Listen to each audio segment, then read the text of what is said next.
It's not live yet. It's getting there. Hold on. Okay, here we go. I hope you're all doing well. It is the first Monday of December, so I'm very excited to start with this month, as a lot of things are really changing for me, and I'm very happy that it is because one, I've needed a change in my life. I've needed some different things to happen personally and then also professionally. So I'm very, very, very excited to start today and get today going and hopefully get it going for you guys as well. I know that most people are even at work at this moment, but let's get in this. So, as always, I start with my coffee. If you guys have not been here, it's 2914 Coffee. It's right in Jefferson Park. It's 25th and Elliott. Phenomenal coffee, truly phenomenal. They have all the different milks you want and everything else. They're truly the best. But beyond that, I do want to jump into this because it's going to be a very big morning in terms of this brews and news. So, I know a lot of people have been very stressed when it's come to the Sitzer Burnett, and they're like, well, I don't have to do this and I don't have to do that. Well, yeah, that's true. Now, you never had to offer any kind of buyer incentive for the agent for bringing that buyer to sell your home. But people haven't changed from what they've been doing in the past. Now, moving a little bit further and quicker forward, Kamini Lane, who I don't know if many of you guys know who she is. So let me give you a little bit of a background. She went to UCLA Berkeley, undergrad BA. Then she went to Harvard to get her MBA. Then she became the CMO of Tradesy, which is a peer-to-peer platform. I would say it's because I don't necessarily know it. I was trying to do a little bit more research. I would say that that's closely related to what a lot of people go on. So Mr. Porter or Netta Porter, I believe it's very similar to that in a much smaller capacity. Beyond that, she came from two different real estate companies, two prominent real estate companies. The first one was Compass, where she was the West Region president for nearly 3 years for Compass. So pretty much the whole Western coast. That was her whole territory.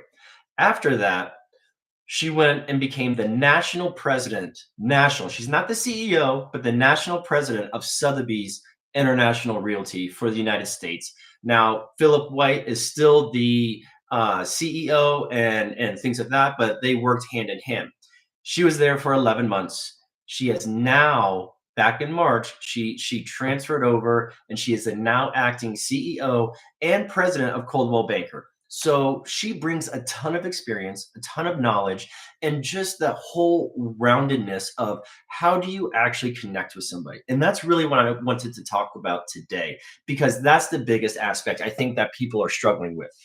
So without further ado, she wrote this article in Inman. And if you guys don't know Inman, it is the area that a lot of realtors go to get a lot of news, and not local news. This is national and sometimes international news, and it's really talking about how clients and agents can really connect better together.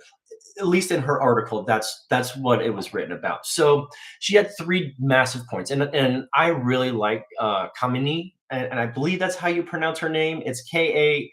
I apologize if that's not, and I'll learn to pronounce it correctly, but I believe it's Kamini. Um, anyway, she had 3 points. She said, know your assets, invest in your clients, and capitalize on what you have earned. And let's break those down. So the first one is know your assets. Know what you bring to the table. Know what you do in your profession, or even me as a realtor, know what I bring to the table. So for me, it's always clarity and answering the right questions promptly. And if I don't know the answer, I will be getting back in a very quick manner. So then we get this question answered quickly and promptly. Now, the next two are the two most important things to me, and that's honesty and integrity. And for me, those two encompass a lot of different aspects. The honesty encompasses how loyal you are and how trustworthy you are to tell the honest and the truth, the honesty and the truth. The integrity aspect for me is very important because I don't mind if we don't work well together, and I can understand if we don't. but I just don't like to be hidden or not on the same page with my clients, and doing those things in the background for my clients so then they can understand, and even customers so then they understand, okay, this is really what's going on and this is really how I want to work. And if we can communicate that, and part of the honesty, if we can communicate that, the integrity part really does follow, for me at least. The next one is, I really love negotiating the offers. I think negotiating and all the legal work behind negotiating, I get so much joy out of that, that even right now, I am just so happy just to talk about it, because the negotiation, standing by your client, getting the things for your client, and making sure that your client is enthusiastic and enthralled and just has the best experience with you and with me, that is the biggest thing that I can really say is the most important thing for me.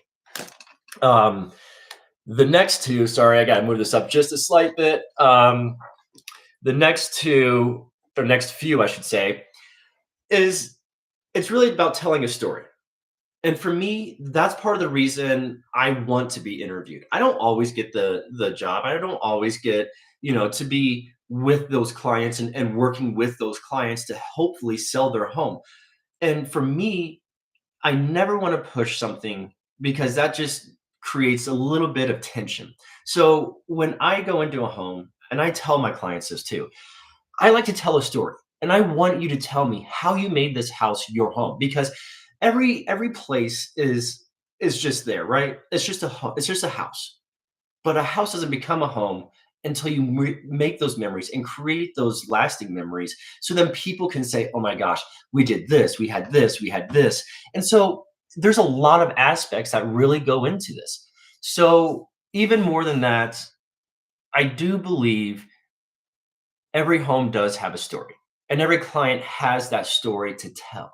And that's the most important thing that you can do as a realtor, is tell the story of what your clients have created. Because if you don't, how can you create something else? How can you mimic with what you're doing? And how can you create these lasting memories that so many people just really want to have? And that's where I feel a lot of things really are starting to come into play, especially with multiple agencies coming out and saying, listen, we got to do a little bit more things. We had to discuss more things. We had to really build this trust within these clients, these customers, and everybody in between, because this is how we're going to work together. And this is how we can all create the goals that we want, which leads me into the next line, which is investing in your clients. Now, for me, when I say I want to invest in my clients, I'm not investing necessarily monetarily. I'm investing not necessarily my time. I'm investing of wanting to get to know you, wanting to build this relationship. And I know a lot of people are like, oh, well, real estate is a relationship business. Yes, it absolutely is a relationship business. But creating the lasting relationship, creating that relationship that 2 months down the road, 2 years down the road, we can go out and still get drinks and have a great time, or get dinner, or take a trip, or something like that. That's what I mean about creating those relationships and wanting to go out and have those conversations, uh, um, and really just breaking those ice barriers, so then we can actually get to that next stage. So, beyond that, and making that real connection is also about understanding your needs, understanding what your wants are, but also understanding what your goals are. Because if I can understand that, I can at least go back and say, this is what we need to do because of this, this, and this, and because of your goals are here, and right now we're here. And so we need to kind of bring and get this up here, so then you're in a much better and happier place. So, even more than that, the last thing that Kamini Lane had mentioned was capitalize on what you've learned. And what I say about that is going back to the basics. You have to go back to the basics. And what I mean about that is, you have to go back to slowing down, understanding what the needs are, but then also doing the little things. Your clients are there, they're also busy.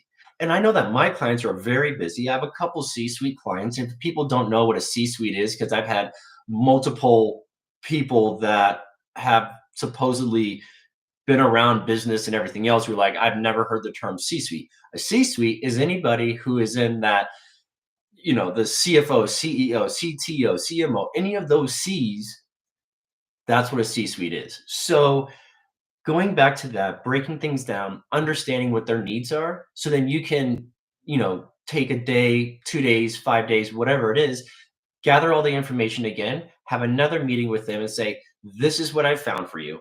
This is where I believe you're talking and where you're wanting to go.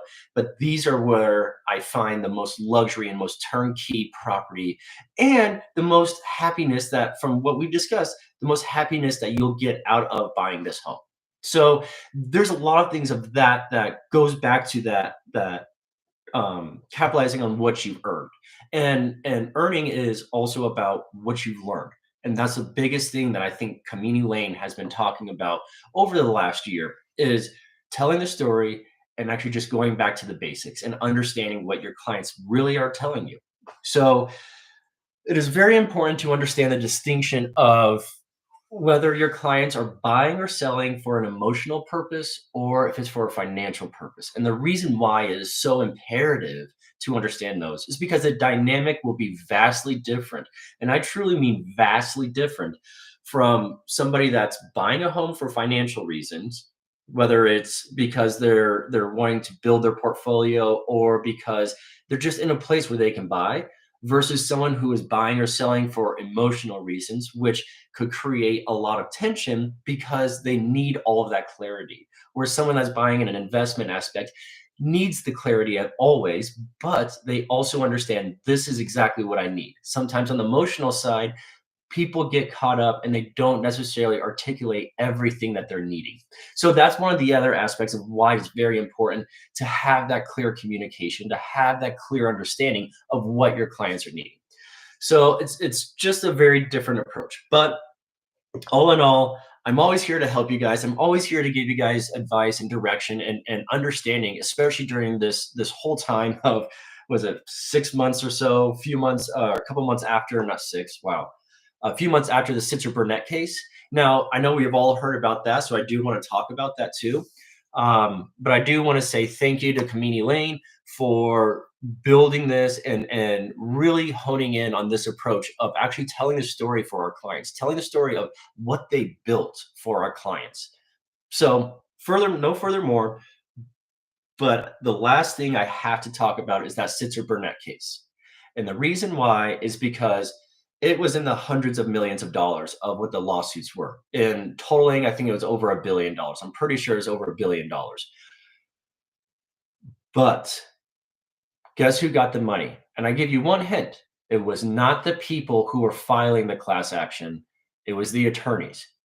On average, and it's still lowering from last week, on average, what I saw was $930 per per household is what they were getting from the hundreds of millions of dollars.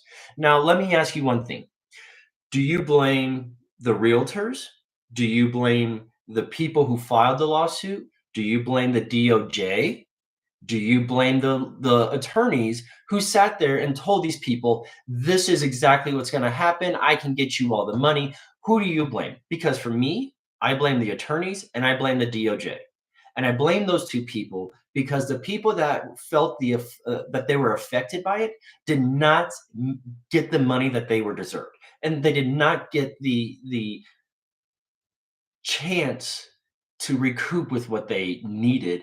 And I doubt that any of the 2 or 4 attorneys that were working on the case will ever go back and say, "Hey, listen, here's some of the cash that we won. This is more dedicated to you than to me."